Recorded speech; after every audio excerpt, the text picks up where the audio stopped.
Bismillahirrahmanirrahim. Assalamualaikum warahmatullahi wabarakatuh. Burung gagak, burung merpati, terbang di langit tak henti-henti. Buat apa bersedih hati? Bukankah Ramadan selalu di hati? Alhamdulillahilladzi nawwara qulubana bitilawatil Qur'an wa zayyana akhlaqana binuril Qur'an wa hassana a'malana bi dzikril Qur'an wa bayadha wujuhana bi barakatil Qur'an. Allahumma salli wa sallim ala man unzila ilaihil Qur'an wa ala alihi wa ashabihi alladhina ta'allam wa 'allamahul Qur'an, amma ba'du. Teman-teman semua, pada dasarnya video ini dibuat untuk kita saling mengingatkan, khususnya untuk saya pribadi dan umumnya untuk teman-teman semua. Karena kenapa? Karena di dalam surat Adz-Dzariyat ayat yang ke-55 Allah berfirman bahwasanya wadzakir fa inna dzikra tanfa'ul mu'minin. Tetaplah kalian saling memberi peringatan karena peringatan itu bermanfaat untuk kita sebagai orang-orang yang beriman. Teman-teman semua, ada 3 perbuatan yang ketika kita melakukan perbuatan itu, puasa kita akan batal. Apa itu? Yang pertama adalah makan, minum, kemudian berhubungan biologis. Nah, pertanyaannya, kenapa tidak sering dibahas? Karena orang-orang sudah banyak yang paham. Dan ketika kita puasa, maka secara otomatis kita akan menjaga dari 3 perbuatan itu. Tapi teman-teman, ada perbuatan yang dia ini memang tidak membatalkan, tapi dia bisa merusak puasa kita. Apa sih perbedaan membatalkan dan merusak itu? Yang namanya membatalkan, ketika kita melakukan perbuatan itu, maka secara otomatis puasa kita akan batal, habis, kemudian kita harus mengganti di kemudian hari. Tapi kalau yang namanya merusak itu kan tidak semuanya, teman-teman. Analogi sederhananya begini. Ini apa, teman-teman? Ini apa, teman-teman? Puzzle. Nah, dia sudah sempurna. Tapi ketika saya melepas kepalanya, maka dia menjadi tidak sempurna. Nah, ini namanya merusak. Sama halnya dengan perbuatan yang merusak puasa tadi, teman-teman. Jadi ketika kita melakukan perbuatan itu, memang pahala puasa kita tidak hilang semuanya, tapi dia menjadi tidak sempurna. Contoh sederhana begini. Ada seorang akhwat, dia Masya Allah sangat cantik, kemudian taat beribadah, sebut saja namanya Nisrina. Pagi-pagi dia sahur, kemudian dia puasa pada hari ini. Namun pada jam 6 pagi ternyata teman kamarnya menaruh handuk basah di ranjangnya. Lalu apa respon dia?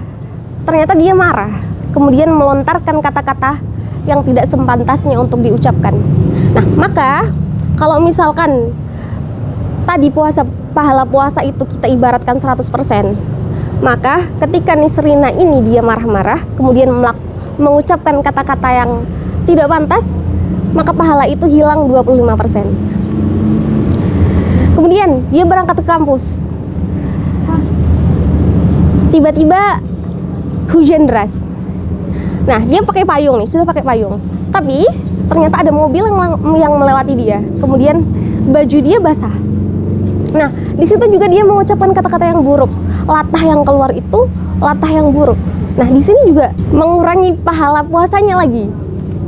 Jadi 25% hilang lagi. Nah, coba bayangkan teman-teman, kalau dalam sehari Nisrina ini melakukan perbuatan yang merusak puasa itu berkali-kali, maka pahala yang seharusnya dalam sehari itu Allah berikan 100%, maka dia hilang tinggal 25%. Di dalam ceramah Ustadz Adi Hidayat, beliau mengatakan bahwasanya selain kata-kata buruk, ada juga hal-hal yang bisa merusak puasa.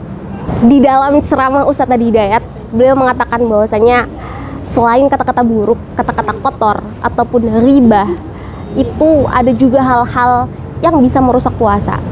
Apa itu? Yakni adalah hal-hal yang tidak pantas untuk kita lakukan. Maksudnya tidak pantas itu bagaimana? Tidak pantas itu adalah ketika kita melakukan perbuatan itu, memang kita tidak berdosa. Tapi dosa itu muncul karena komentar orang-orang lain kepada dia. Contoh sederhana.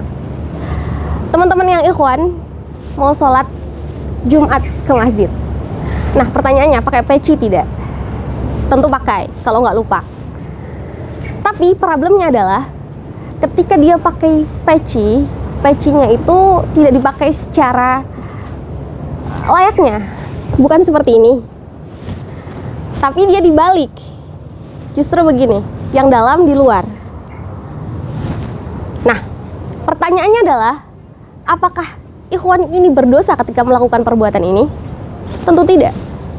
Tapi perbuatan yang dia lakukan ini justru akan memancing komentar yang buruk dari teman-teman dia. Nah, ini namanya perbuatan yang tidak pantas, teman-teman. Makanya itu, teman-teman, kita harus selalu waspada dan peduli dengan segala hal yang kita lakukan selama kita berpuasa. Karena jangan sampai seperti puzzle ini tadi, nasib pahala puasa kita, ya. Yang seharusnya 100%, tapi dia tinggal 25%. Karena perbuatan kita itu yang bisa merusak puasa.